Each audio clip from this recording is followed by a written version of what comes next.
All right. Well, thank you very much, Sissy, for that introduction. That was great, and it is exciting to be here. I hope you're excited as well.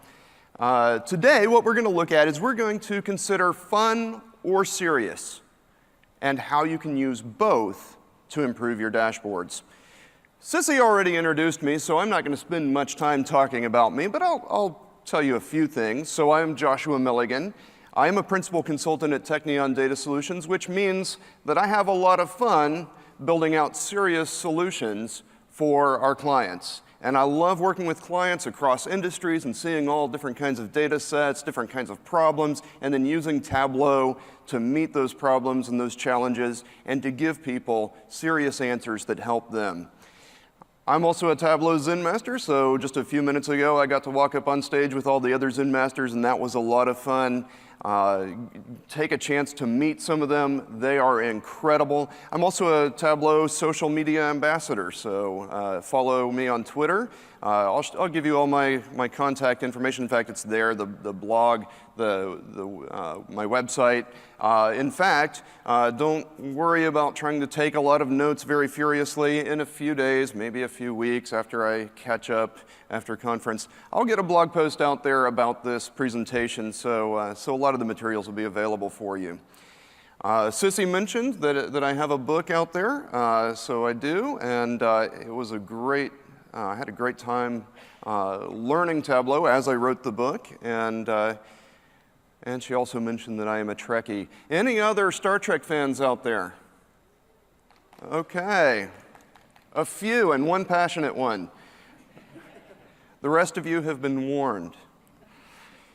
I also like Star Wars, Stargate, anything sci-fi really, so if that's not you, there are exits around. You've been warned. Of course, some people have another word for me. Any geeks around here? All right, I feel better now. All right, so today what we're going to think about is the fact that data and data visualization, data can either be lots of fun or very serious. Sometimes it can be both. And what we're going to talk about today is how you can approach data and data visualization, sometimes in a fun way, sometimes in a serious way, and sometimes you can mix the two together. So as we think about fun and serious, we're going to consider both, and we're going to ask two questions for both fun and serious. We're going to ask why, and we're going to ask how. So we're going to say, why should we have fun? Why should we be serious? And then I'm going to show you some examples of how we can do it. Let's start with why we should have fun. Now, here's a guy who most people consider to be very serious. But he knew that having fun and playing around is a great way to learn. It's a great way to do research. In fact, the legend has it that as he would consider some of his ideas, he would play with them in his mind. So he would imagine things like riding on a light beam as he would come up with his theories of relativity. He knew that having fun was a way that you learn. In fact, we often see this with children. Children play, but they do so to learn. And the truth is we do it as adults too. When I sit down and make a game, whether it's a Star Trek game or a blackjack game, and I use Tableau, I'm having a lot of fun, but I'm also learning things at the same time. So I'm learning some of the deep capabilities of Tableau. I'm learning how to use different table calculations, how to use different level of detail calculations, some of these very complex concepts. But as I play around, I have an avenue for exploring them and figuring out how to meet certain challenges. And the great thing is that when I do this outside of work, nobody cares if I make a mistake. I don't make a client mad. I don't get fired if I mess up a Star Trek game. I'm just playing. So I can make mistakes, I can learn, I can change, and it's a great time to grow and explore. Who knows who this guy is? Bob Ross. Okay, so a few of you know who this guy is. He was the host of The Joy of Painting, which I grew up watching on television. If you don't know who Bob Ross is, let me show you.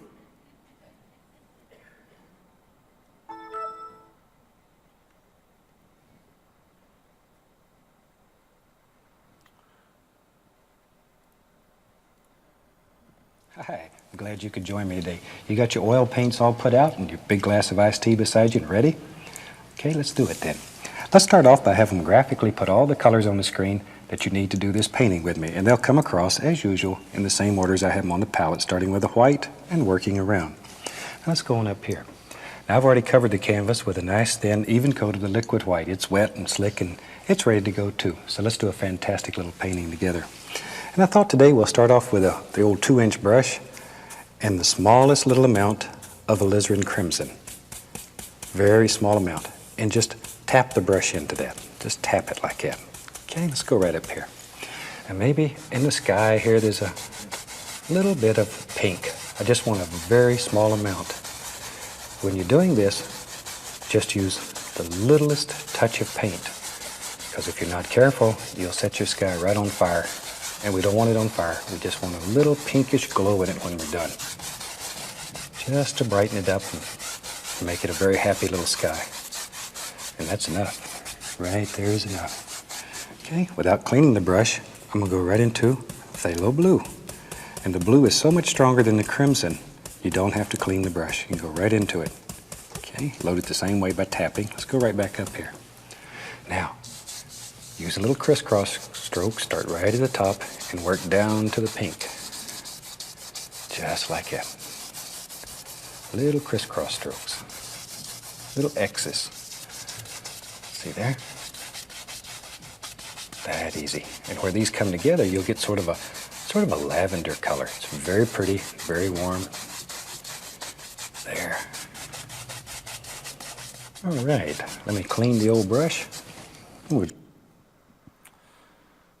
I grew up watching this guy, and what I learned from Bob Ross was that anybody can be an artist. I would watch him, and I mean, you could watch him all day. I was tempted to skip the rest of the presentation and just play that whole episode. But I would watch him, and I knew that I could paint a beautiful picture. I knew that I could be an artist. Now, as it turns out, I didn't end up being an artist with oil paints. I ended up being an artist with data and creating data visualizations. But I still learned a lot from Bob Ross. One thing I learned was the importance of having fun. He said it's important to do something every day that will make you happy. And he lived that. You could see his joy as he would paint a painting. But Bob Ross also knew the importance of being serious. He said, you absolutely have to have dark in order to have light. There's a balance. You have to be able to take the fun and the serious and blend it together, sometimes contrasting the two, sometimes playing the two off of each other. You have to have both. And he knew that very well in his life as he experienced both. Why else should we be serious?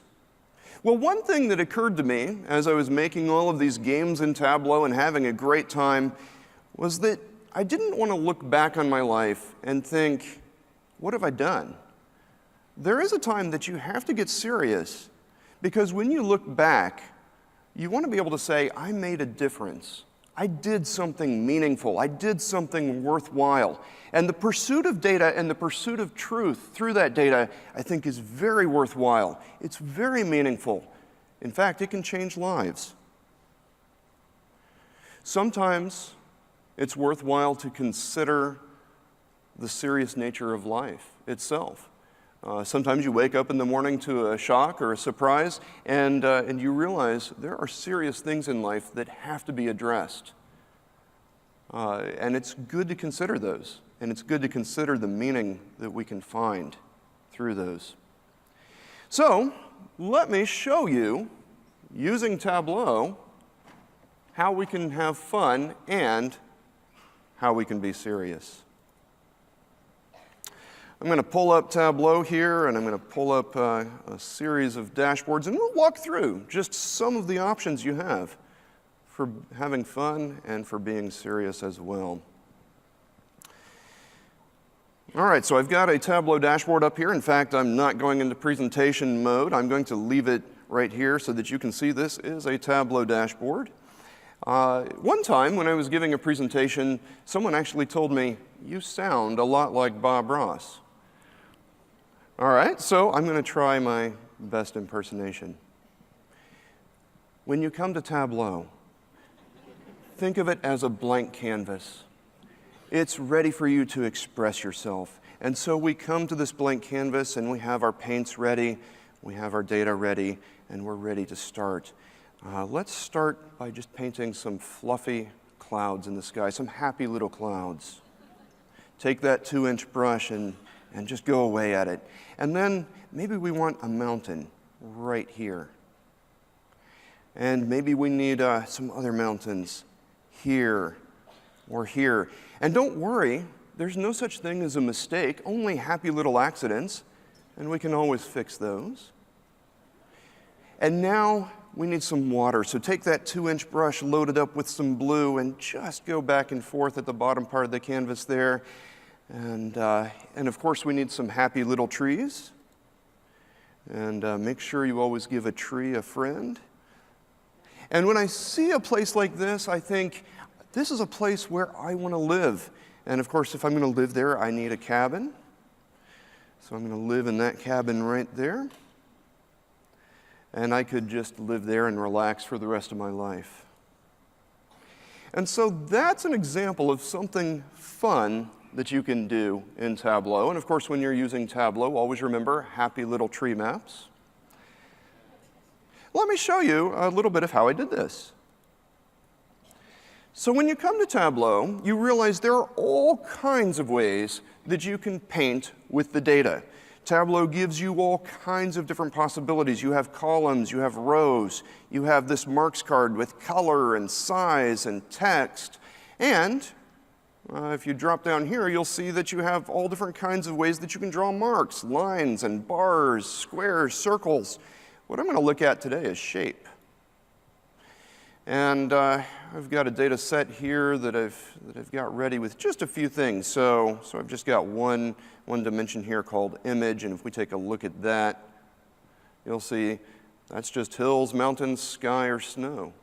And since I've set my mark type to shape, I've got a little bit of a circle right now. But I can also take that image and place it on shape itself, which will give me a different shape per image. And what we're looking at now are just some of the built-in shapes, the circle, the square, the plus sign, the X, and I've got a little legend here to show me what that shape is. The great thing in Tableau is that it has a lot of built-in shapes.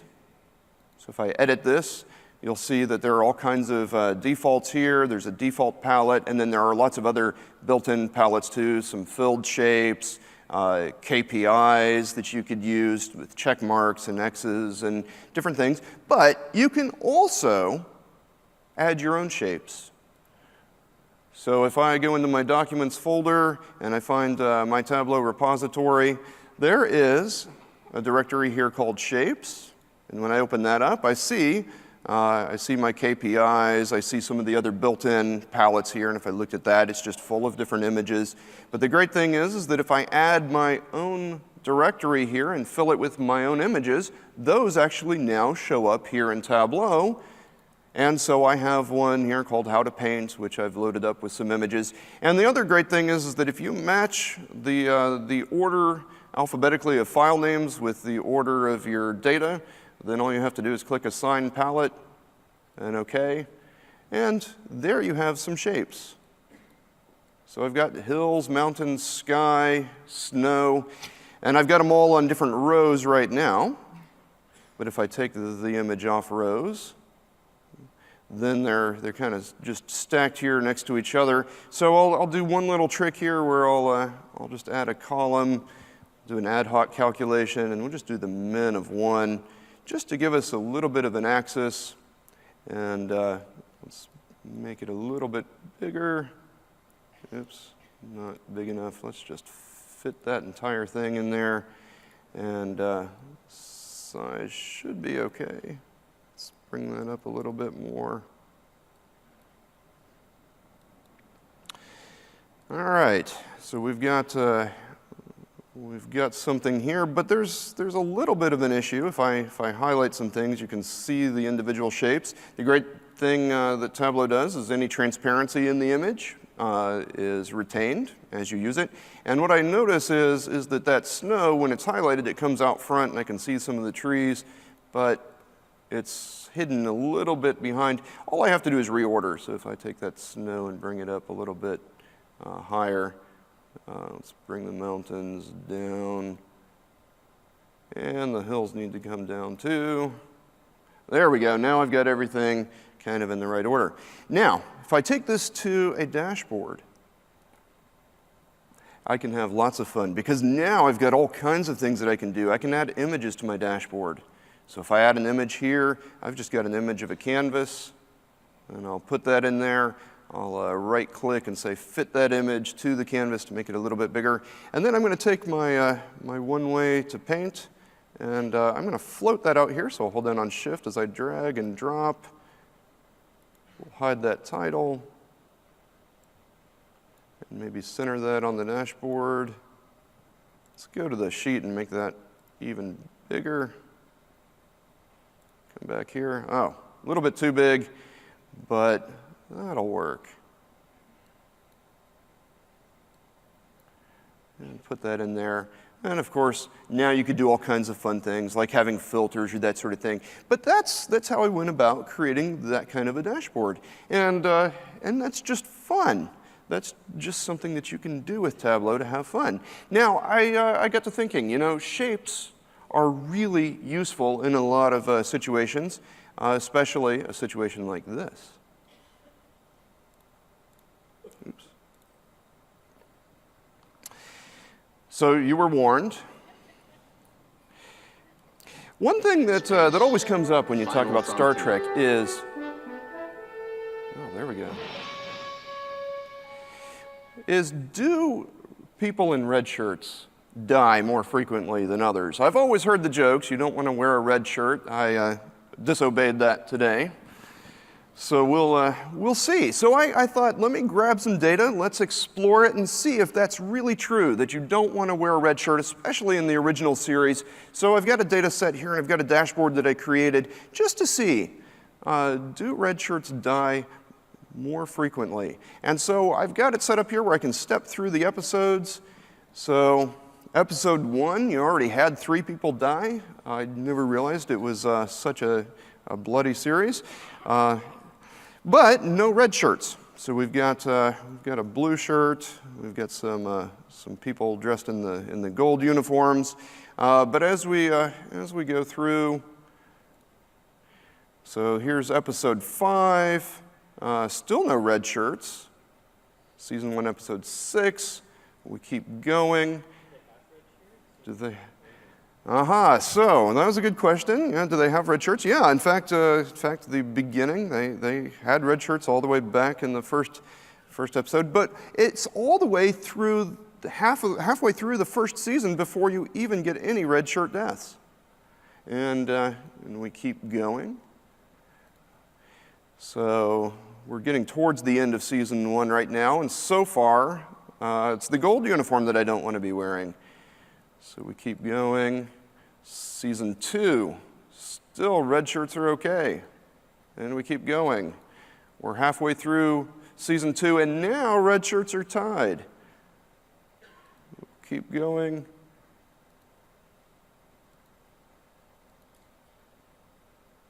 And let me go to presentation mode. Now we're up to 16 deaths. And we're towards the end of season 2. We're into season 3.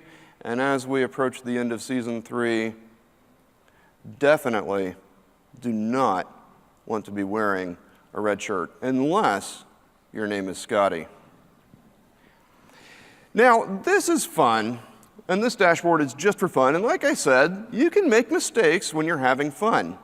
The truth is that I made some mistakes on this dashboard. Anyone see any mistakes that I made?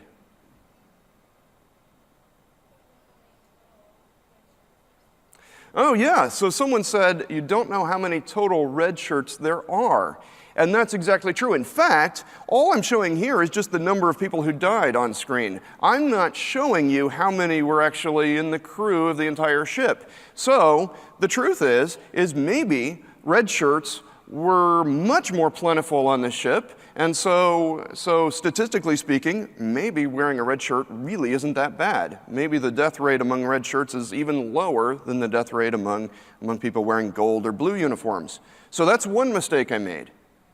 Let me click through a few others here, just to look at some of these here. Any other mistakes that I made? Well, I made a mistake when I looked at the data. I thought one row of my data indicated one individual. The truth is that one row of my data indicated sometimes a couple of different individuals. In fact, I've understated the number of red shirt deaths because this one and this one indicate 2 red shirt deaths. And so I made a mistake in assuming something about the data. And again, I can make that kind of mistake when I'm playing around, when I'm having fun, and it's not really a matter of life or death, but sometimes in the real world, it is. Another thing that I realized is as we get serious, is that I can take some of these concepts and I can use them in a serious way. So we were taking a look at using shapes to indicate the number of deaths on a TV series, but how could I use shapes to indicate something serious? What if the question is, how many customers are getting late shipments? That's a little bit more serious question. And I can do all kinds of different visualizations to show that. I could use a bar chart. I could potentially use other types of visualizations. But what if I used shapes? So for example, if I put customer name out here, just on detail, notice what Tableau does by default. It gives me a circle, a shape, for each customer. And as I look at them, I realize that's each individual customer in this data set. And really, I'm just interested in the ones that have late shipments. So if I look here, I've got a days to ship field, so I'll put that on filters. And I can say, let's filter all the values there. And what we're going to say is anybody who was a week or more, that's considered late. So that cuts it down quite a bit. And also, I'm going to break this down by region just to see how many customers per region. So right now, I've got a shape. It's almost a bar chart. You could think of those as bar charts. But a bar chart is a fairly it's a good visualization type, but it takes that real thing of a customer and it abstracts it to a bar. And even here, I've got it abstracted to circles. Notice again, I'm going to bump the size up a little bit. And I'm going to take the shape and click on More Shapes. One of the built-in palettes from Tableau, so I didn't even have to supply this one, but is gender, which gives me sort of this generic human individual. And now what I have is I have a unit chart. I have a data visualization that shows me something in a way that others might not. So a bar chart is abstracted. Circles are abstract. This is still abstract, but it's pointing to something. It's pointing to something real. When I look at this, or when I show the regional managers this, what I'm communicating is these are real people. these are real customers that you have not served as well as you should have.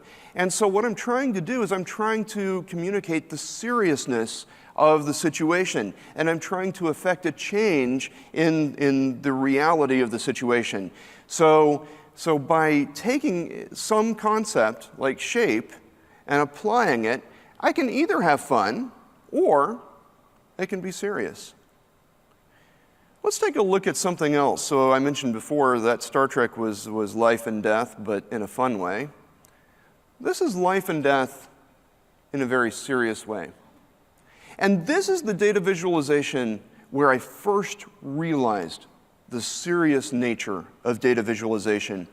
This is a data visualization showing hospital patient readmissions. It's something that I built for a hospital, and it was a technical challenge to build this. There were all kinds of things that I had to figure out. I had to figure out how to structure the data on the back end to support what they wanted to do. I had to figure out how to use Tableau and all kinds of features in Tableau, table calculations and data blending and everything to give the hospital this analytical tool where they could set a time frame and look at a certain window of time and then see what patients were being readmitted, given certain diagnoses and certain procedures and all kinds of different things that they might want to find out. And so what you're looking at here is a timeline, and each row is a patient. And each of these marks is a time when they came into the hospital. And so you can actually see how long that time was, and then you can see did they come back and how many times did they come back to the hospital, and I can look to see was it the same diagnosis, was it different, what procedures were done. And that's when I realized this is serious, because each one of these marks represents a real time when a real patient was in a hospital with really serious conditions.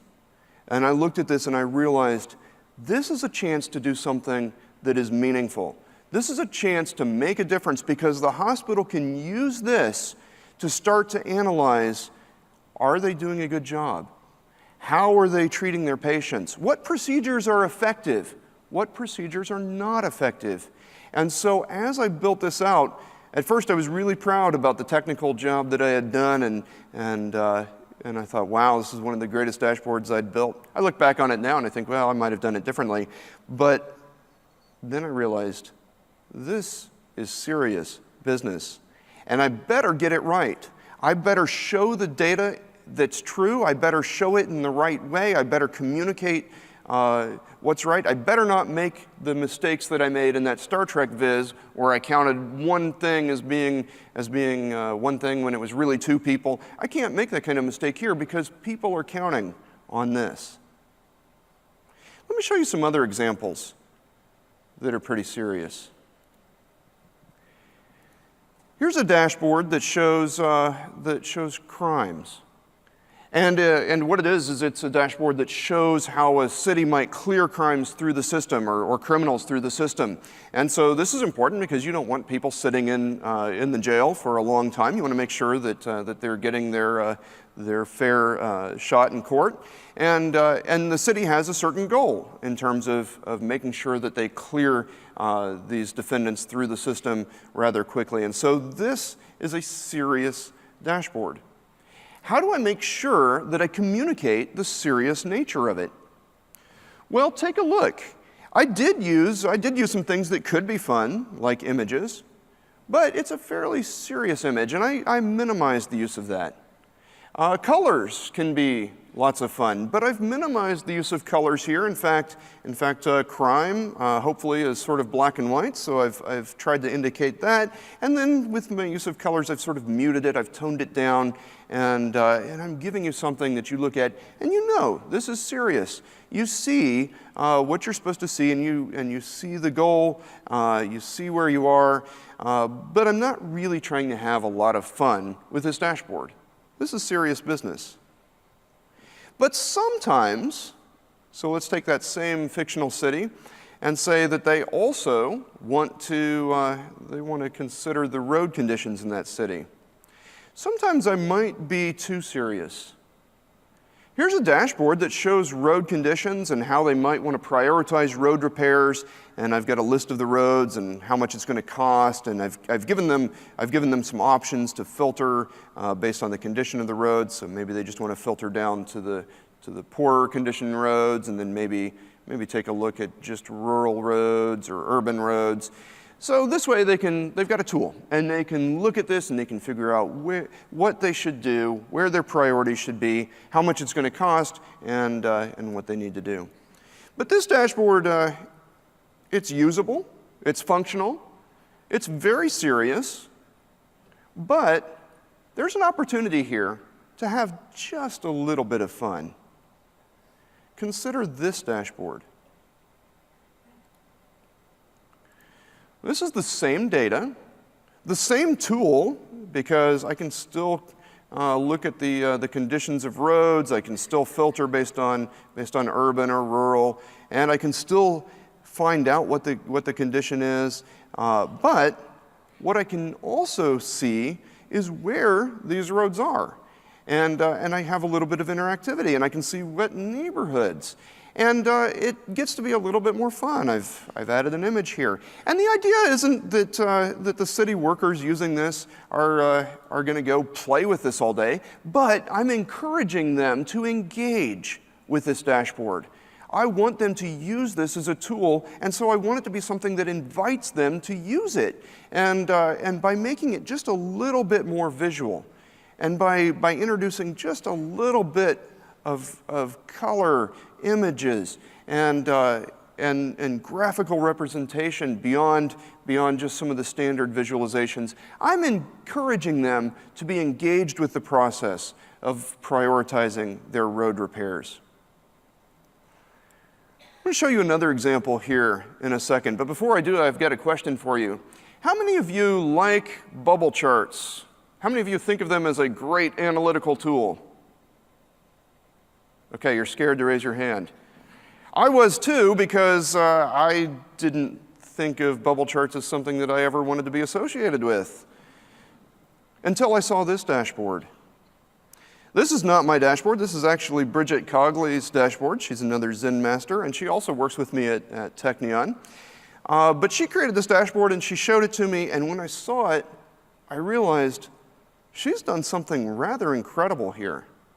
Take a look at this. So this is a dashboard that shows housing, and it's a tool used to allow real estate companies to understand how they might sell their houses and what demographics there are. And so you can see things like the region and a breakdown of different places. And then you can see, here's your customer base by age, and then maybe some other organizations that are partnering to sell these houses. What I realized as I looked at this dashboard is, this is an incredible use of bubble charts and a map, because what it does is it mixes some serious elements with some fun elements. Take a look at this. Look at what's fun in this dashboard. The fun stuff is all right up here in the upper left. The bubble chart. Yeah, I kind of agree. It's not that analytical, but it invites you to take a look at this dashboard and to start to understand it. And it's interactive, right? So if I click on the Midwest region, now the dashboard updates and I start to see what's going on in that region, or the southern region. So it's a great way of just inviting me into the dashboard. The same thing with the map. That's useful. I mean, I can see the geographic relationships, but it's not very analytical. It's not telling me a lot, at least not yet. But then, as I move into the dashboard, so I've been invited in, and now things get serious. Look at that. It's a histogram. It's statistics. It's analytics. If I started the dashboard there, if I'd placed that up in the upper left where a person starts, where their eyes naturally go to start, at least here in the Western world, then I might have pushed the audience away a little bit. I might have said, whoa, this is really serious, back off. But by having a little bit of fun up front, I invite them in. And then I do show them some of the serious things that they really care about, their customer base and some of the things that they want to know.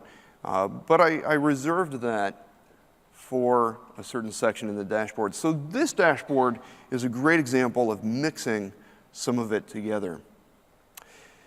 Consider another option here. So we're going to jump to maybe a sales dashboard. Let's say that you've got a bunch of salespeople in your organization and you want to give them a dashboard that shows them how they're doing.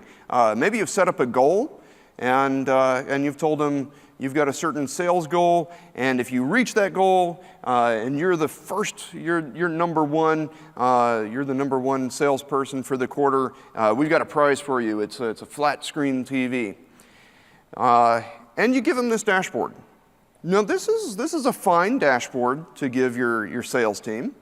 They can come in here, they log on to Tableau server, or they pull it up every day, and they can look at this list, they can kind of see where they are. I look at this and I say, okay, yeah, I'm third down on the list, and if they're way down here, maybe they have to scroll down a little bit, but as long as you don't have too many, it's not too hard to find.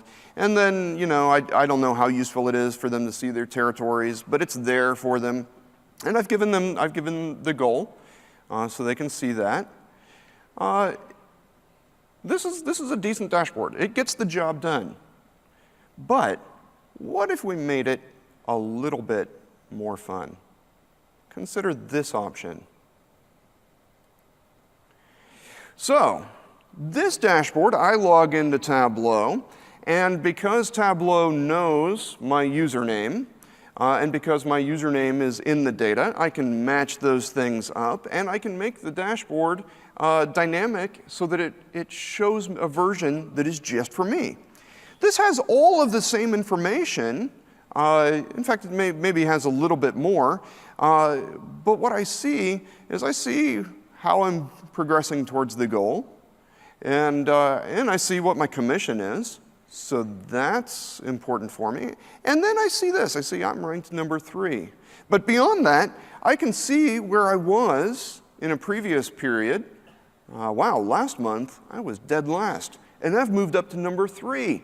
I wonder if next month maybe I can knock off Scott or Christy and be number 2 or even number 1.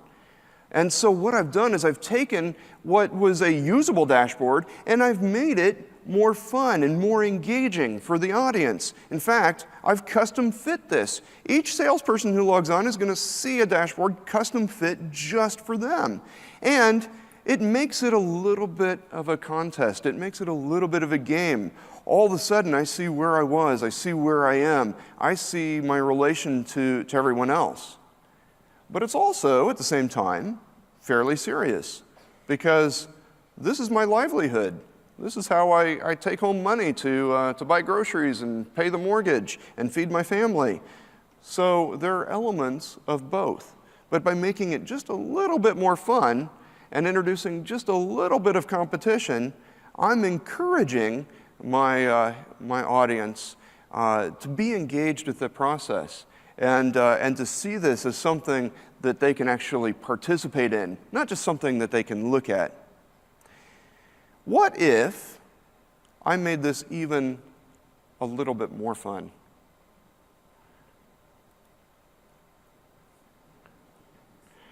All right, so I had already communicated that the prize for being number 1 was a flat screen TV. What I've done is I've just put that on the dashboard. So now, when I log in, I see what that prize is. It's not just a goal line that is a little bit abstract. This is something real and tangible. I want that. Man, I'm going to be number 1. I've got to make a few more calls every day. I've got to do a little bit more. I'm still seeing my current rank, which is great, but it reminds me I want to be number 1. And I still see my commission, which is still important, still serious, and still necessary for me. Now, some of you might be wondering, all right, great, you've shown me how to make things a little bit more fun, a little bit more tailored to your audience, but practically, how do I do that? Technically, how do I do that? Well, let me just show you something really quickly that you can do with a data set. So if I've got my sales data here, and I've even got in the data, potentially, the username for the salespeople. So I see all the different usernames, or maybe your data doesn't have it, and so just like mine, I had to actually calculate it here. So what I did was I took the first name, first initial, and the last name, and so you can create calculations to potentially get your username, or you can introduce other data sets and use Tableau 10's feature of cross-database joins to join it in. You can get this all kinds of different ways, but once you have the username, the great thing is that Tableau allows you to also find out what's the username of the person who's logged in. And so if I take a look at all the possible functions here in Tableau, I've got these user functions, and one of them is username. And that's great. So username. And all that does is just return the name of the user who's logged in. So there's Jay Milligan. And where I have a match in the data, that's me. So I can start to use additional calculations to maybe match those up, filter it out, or use it to highlight. And that's how I can create a dashboard like this that's tailored just for me or just for whoever's logged in. And this works on Tableau Desktop, but it gets really great when you take it to Tableau Server and you're using login there because then they're going to see it exactly the way that you want them to see it. And they see exactly what you want them to see.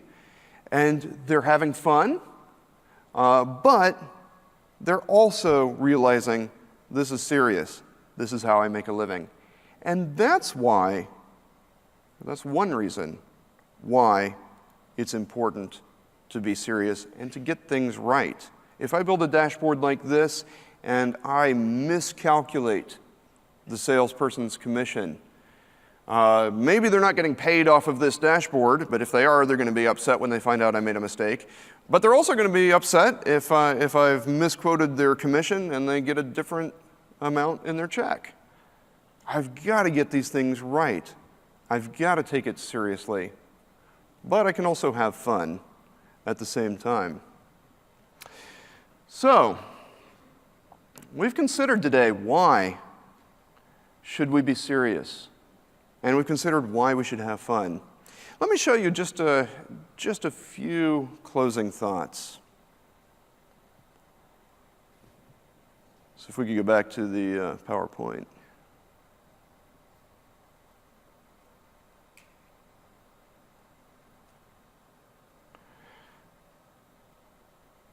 Why be serious? And of course I had to take these quotes from Spock and have fun at the same time. But why be serious? Because insufficient facts invite danger. If I don't have all the data that I need, or I don't have the right data, or I misuse the data, I'm walking on dangerous ground, especially if it's something that's serious. I'm inviting danger. Spock also said that in critical moments, people sometimes see what they want to see. That's true for my audience. So when I show them a data visualization, sometimes they're going to see what they want to see in that data visualization, but it's also true for me as a designer of dashboards and data visualizations, because sometimes I will have preconceptions of what I want to find in the data, and I'll go find it whether it's there or not.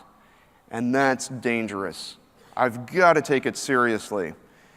Ultimately, we've got to be serious because it matters. But even while you're being serious, remember to have fun. Viz long and prosper.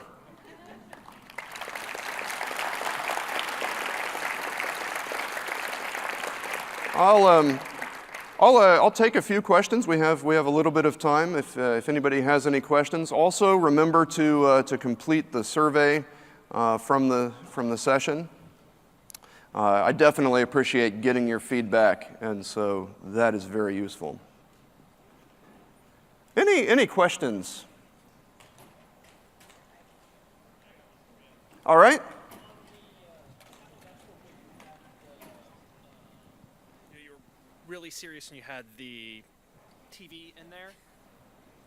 What would that look like if you were not number 3 but number 8 or number 9? Is it a good idea to show them you're 10 spots away from winning a free TV? I mean, Okay, yeah, no, that's a great question. So the question was, if you were on the dashboard that showed the flat screen TV, what would you show someone who was maybe number 8 or number 10 or way down on the list? Would you still show them the TV, or would you maybe give them an indication that, wow, you're a long ways away? Yeah, I mean, you've got to sort of weigh that in the balance of things. You don't want to demotivate people by showing them how horrible they are, but you do want to encourage them. So yeah, you would have to think about that, and there are ways that you could make that dynamic as you looked at how you designed your dashboard. We've got another question. Yeah, so we'll use the mics. During your presentation, the semi-fun, more deep divey of the street map, that was fascinating, and not to put too fine a point on it, but could you show us how you built that? Okay, so yeah, can I show you how I built that? I don't have time to show you how I built it, but I'll tell you.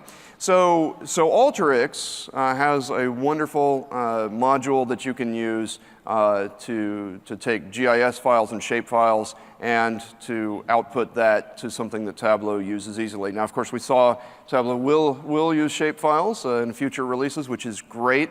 But for now, Alteryx is the way to go on that. And so that's what I did, was that town had the data in their GIS system. They output it as a shapefile. We ran it through Alteryx, and it gave us a data set that we could use. Yeah, great question. Question for you. Will you or could you share some of the files that were used? I'm here. Aha, there you are. Great. Will you or could you share some of the files that you presented? Yes, absolutely. So let me look here. Oh, I don't even have my blog on there, but follow me on Twitter, and it's vizpainter.com. I will in the next day or so, or next week or so, maybe have a blog post that will feature a lot of the files. There are maybe a couple that can't be shared, but most of them can, and I will share everything I can. Definitely.